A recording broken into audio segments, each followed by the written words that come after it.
I'll be reacting to Orient episode 3. I'll be watching it off of Crunchyroll's website. And I'll be starting my reaction in 1, 0, go. Oh yeah, I'm pumped up for this. There is no way he's taking that thing on, though. It looks too massive, and he's not strong enough. At least that's my guess that he's not strong enough yet. Going off of the build-up from episode number 2. And there's nothing wrong with that. It just means that hopefully there comes a day where he can train himself so that he's braver, so that he has more confidence in his own abilities, that's all.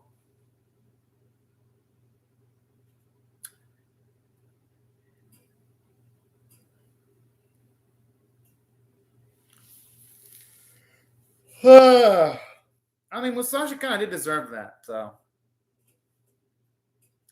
Is it really asking what's the big deal? I mean, they're trying to save him from him potentially killing himself.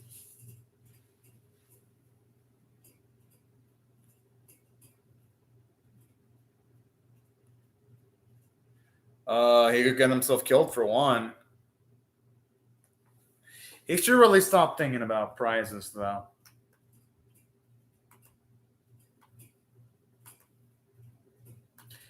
It is, but there's such a thing as being a little bit too reckless, though.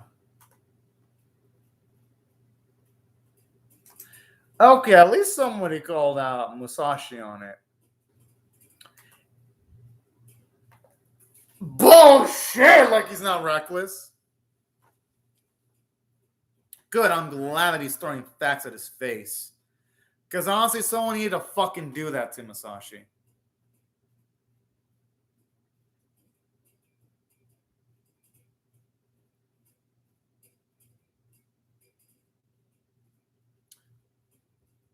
Good, good. Finally, someone actually put Musashi in his place. I'm like, thank goodness. I love that man. Don't get me wrong. I don't hate Musashi, but he kind of, no. He did act like a dunce in certain bits in episode 2. So I am glad that at the very least the series is acknowledging that. By having someone actually call him out. That's good. Because in a lot of animes, especially ones that are like got battle shonen elements, you sometimes have the main protagonist that does reckless shit, but they sometimes don't suffer any negative actions or consequences for doing reckless shit. So I like how at the very least, even though you can't say it's super original, it at least feels a little bit more fresher than your other battle shonen, where sometimes in battle shonen you have the main character completely decimate their first enemy like nothing. It's nice to see it mixed up a bit. With Musashi being seemingly outclassed. That's fucking nice. At least it'll be nice if they have the other Bushi destroy the Kishin, not Musashi, though. That's the thing. Because it'd be feeling a bit weird if he gets rewarded for his recklessness after all the build-up in episode 2 and this episode of the recklessness that Musashi having being a bad thing. I'm just saying.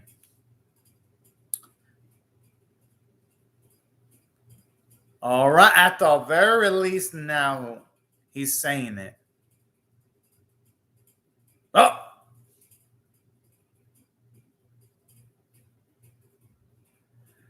I like how this dude seemingly doesn't give a fuck.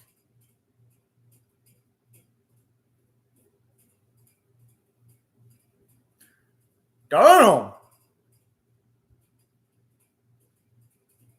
I don't think I'm gonna grab him this time. The way he's smiling.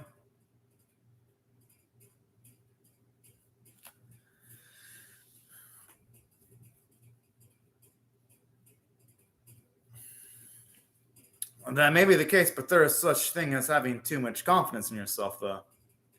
Even if you have a decent amount of ability. Well, we can try to back up this boy up for one. That's one option. I understand why I'd be fearful of it, and I wouldn't blame him for it. But I'm saying that might be one of his best courses of action, though.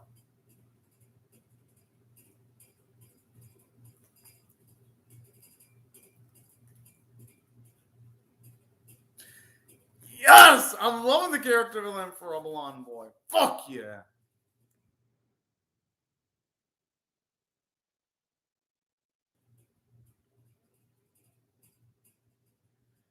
The thing is, he could actually die if he gets hit by the attack, though.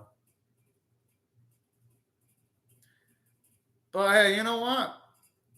If they make the moment look cool, and if they show Musashi show off a little bit of intellectual competence, it can make things right.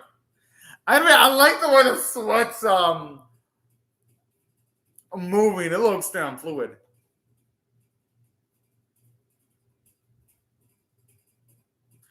I admit the music is blood pumping. I want.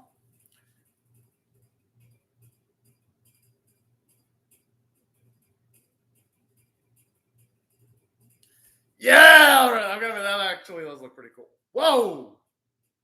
So this is what all the other JC stuff anime look like dog shit. They're literally spending all their money on Orient. Well, that explains it. Where their money went. Because this actually looks good.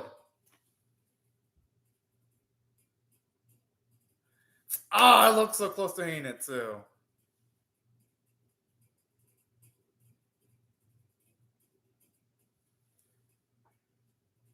I like the creativity in the animation where he's actually jumping on the rubble too. That's nice, actually.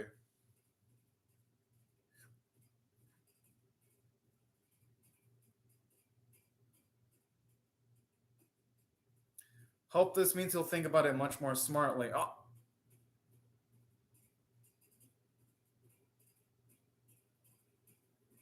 Hey, at least Kojiro actually contributed something.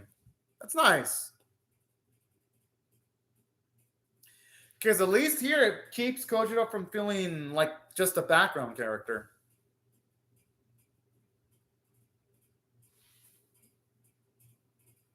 Hmm.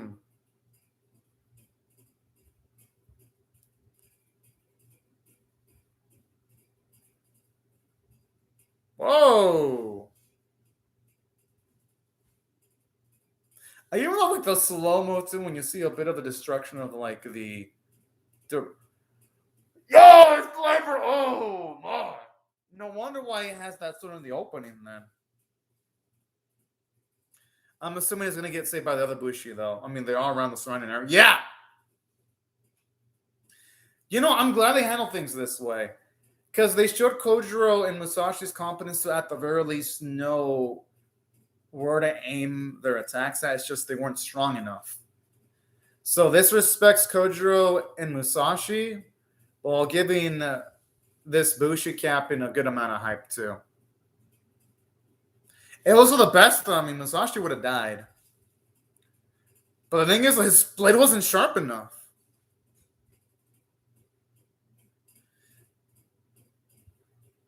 I mean, he can't be that angry. I mean, his life was saved. And the Bushi were just doing their job.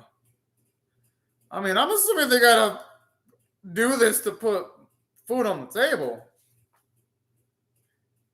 I love how over stuff is they're all cheating with their blades. Yeah, I fucking love that. That's the hype dope shit I like.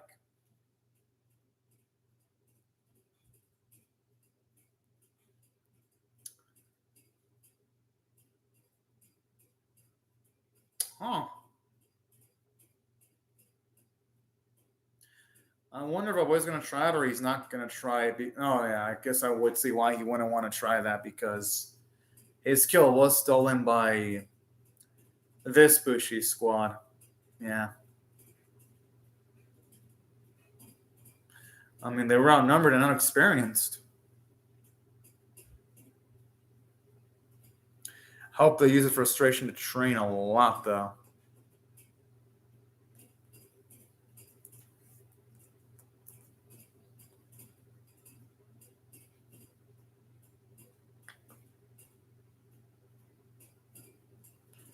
Or the Bushi.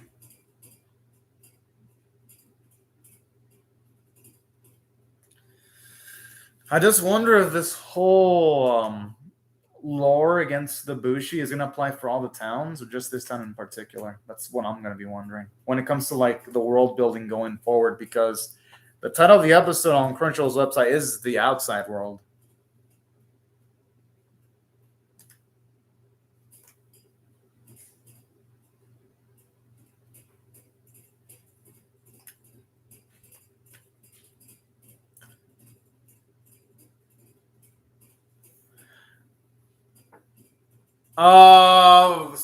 Don't they kill civilians too, though? By making them, I don't know, mine to death? Honestly, the dialogue there is a little bit bad because it's like, motherfucker! Don't your kind make people just mine until they drop dead? I am surprised that this series is trying to like make a moral argument, even though there shouldn't be any moral argument. Because the Onis, it ain't like they're contributing to society or making it better. Like, there's no argument that they contribute to anything, making it out like the Bushi only cause negatives to society. That's the one thing I don't like about this series. I mean, I enjoy this series, but that's one element I don't like about it, even though I like it overall. I don't like the bit that they make the Bushi out to be somewhat reprehensible, even though they're just trying to help society and freeing them from the Oni. I'm just saying.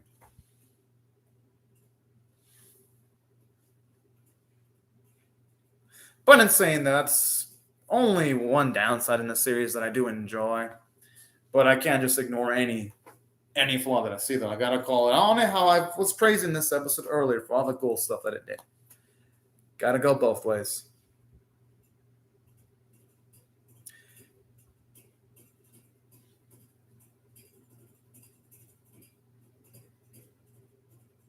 Damn, the song just feels so much urge. I mean, I understand why it'd be filled with urge, but the thing is, though, you can't have everything in life, though. Sometimes you gotta compromise, and sometimes you gotta. Is that really the only thing he's thinking about? I mean, shit. I'm not gonna blame Kojiro for being a fanboy. I mean, their lives were saved by that man.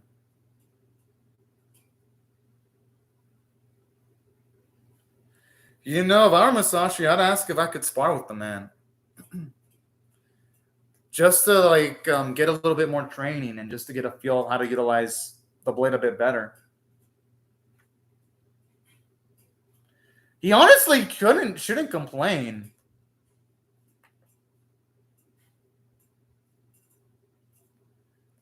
You know, someone needs to say that. Maybe they're fucking right. What the fuck? Good. At the very least, Masashi is self-aware. Okay, I enjoy that.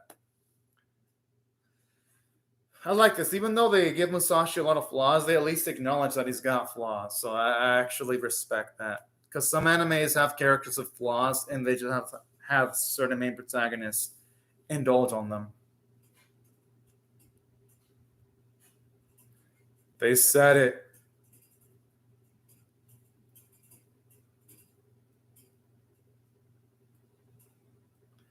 You know, I actually agree with the blue-haired boy.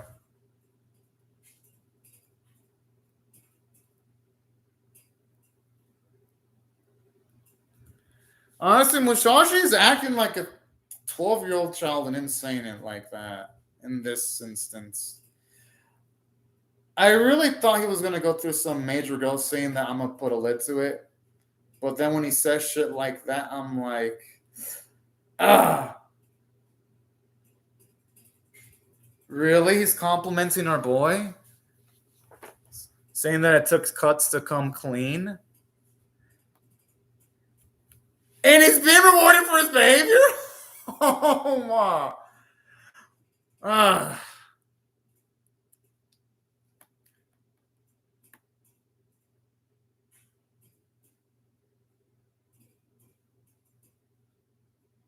Okay, I'm glad he at the very least said that. Good. Someone at the very least. Okay, I like this. Every single time our boy's getting high and mighty, he at the very least gets put in his place afterwards. That at least makes it a little bit better.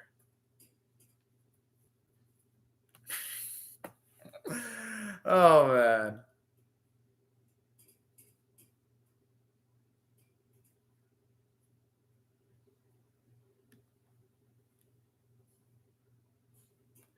I mean, he gave him that valuable looking item, even though he was acting like a fucking dick. Some people wouldn't even bother doing that, actually. Most people would have the mindset of, this dude can fuck off. What? Oh, I thought he was going to throw it into the ground for a second. I'd be like, that'd be absolute lunacy if he would have done that.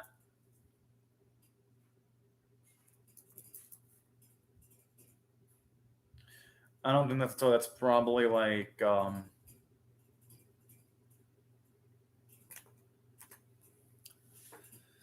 might be a locator or something important.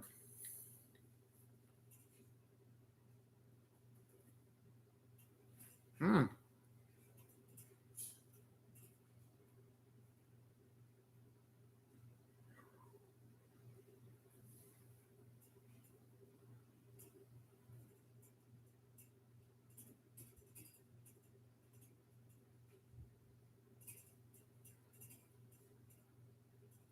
Hmm.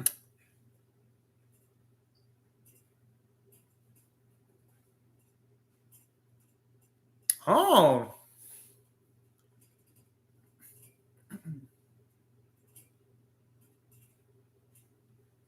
That's actually pretty cool. And he should be thankful because now he's got multiple opportunities to get more prizes, actually, if he's able to find more Omnis.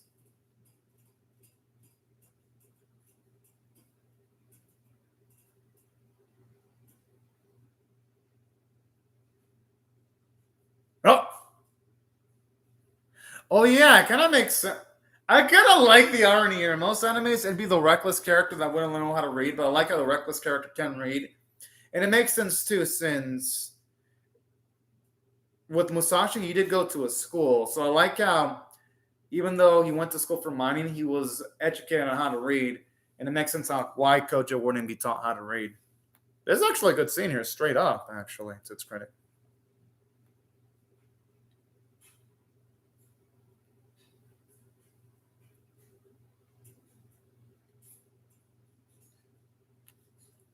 Huh.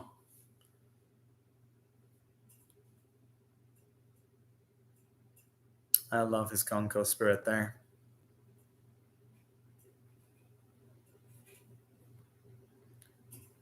I mean, the vacation that they dealt with in the second episode looks like a game-ending boss. I like the design.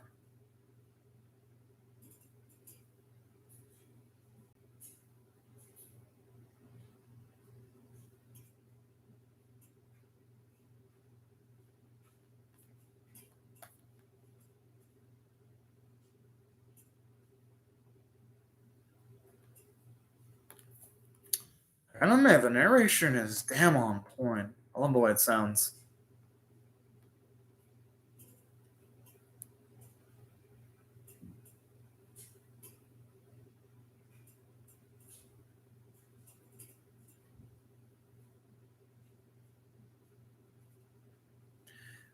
I'm assuming our boy's gonna want to become the new king of Inamoto. And he's gonna want to become the great unifier.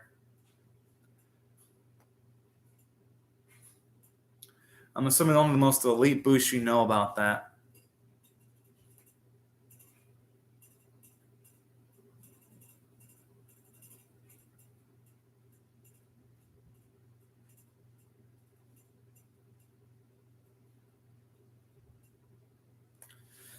Kind of like this. At least it shows us that there's more than meets the eye when it comes to the Bushi, at the very least. Because at least now we know that there's some political game for certain Bushi at the very least, and they're not just doing it just to save people. At least that's my assumption now. Oh, so that is his goal.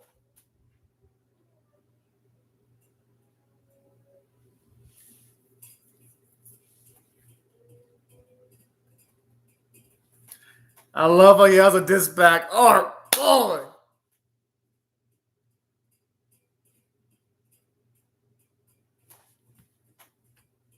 He's got a point. One of the few instances where I'm actually agreeing with him. Musashi, actually.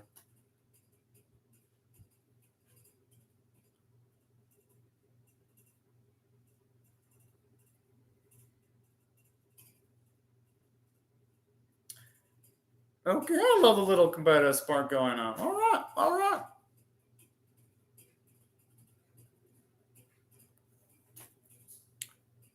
I gotta admit that floating island looks damn cool.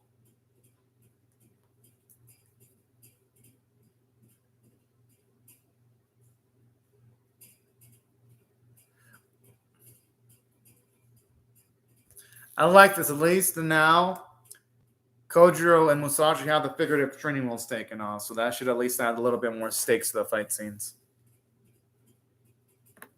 Oh, that's damn sweet.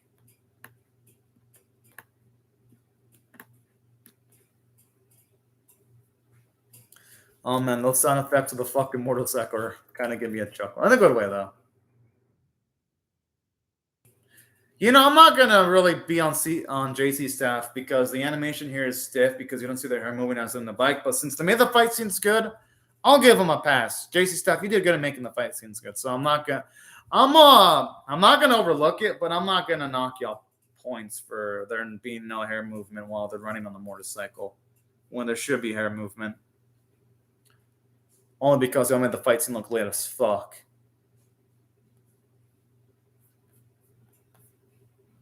That's actually pretty cute. I always love these bits where Musashi and Kojiro just have their bromance moments whenever they're complimenting each other or talking light smack about each other. It makes the friendship feel more realistic than it already did. Yes, new girl. Yeah. I mean, I shouldn't say new girl because she's been there since the opening, but I'm hyped. Can't wait to see her debut, which I'm going to assume is going to be in episode 4. Because I don't think they'd be giving her build up like this for no freaking reason. All right, the episode was good. I'm actually impressed. Now, yeah, there were downsides, of course, but I'd say the positives outweigh the negatives. So if I had to rate this one on a scale of 1 to 10, with 1 being a abysmal, 5 being average, 10 being exceptional, I'll give it a 6 out of 10. Because at least now we find out the goal of the other Bushis, which is to pretty much unify the country. So at least now we got goals for the other characters. It ain't just Bushis fighting for the sake of fighting and just to save things.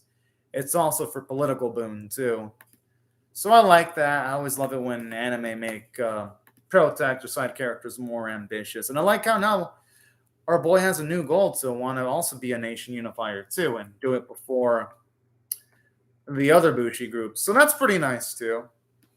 That's why I thought there was some nice plot progression, and they finally defeated the Kishin in the episode. So the episode didn't dick around. It had good plot progression without it feeling abrupt or quick, super quick.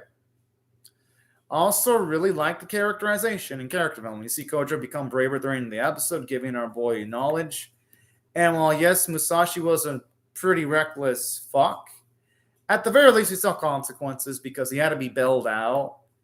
And plus, I do like the fact that people were talking smack towards him. So at least there was some consequences to Musashi's recklessness. So I do like that. And how he was at least a bit of self-aware with his recklessness, too. So there were some positives there. Visually, it looked good in the first half. Second half, not so much, but there was no action. These little cheapiest designs were cute. And yeah, I thought the voice acting was good and the music was lit. And that's why I like the episode overall enough to rate it an above average 6 out of 10 grade. But anyways, y'all, these are my thoughts on the episode. I'd love to hear your thoughts on how I feel about my reaction or the episode itself in the comment section below. Hope y'all rate the video, share it, comment, or subscribe. And I'll see y'all later if you come back for more, because I'm definitely going to be reacting to the next episode. But anyways, y'all, thank y'all very much for watching my video. And I hope y'all have a fun, great, safe, and fantastic day, everyone. Bye-bye.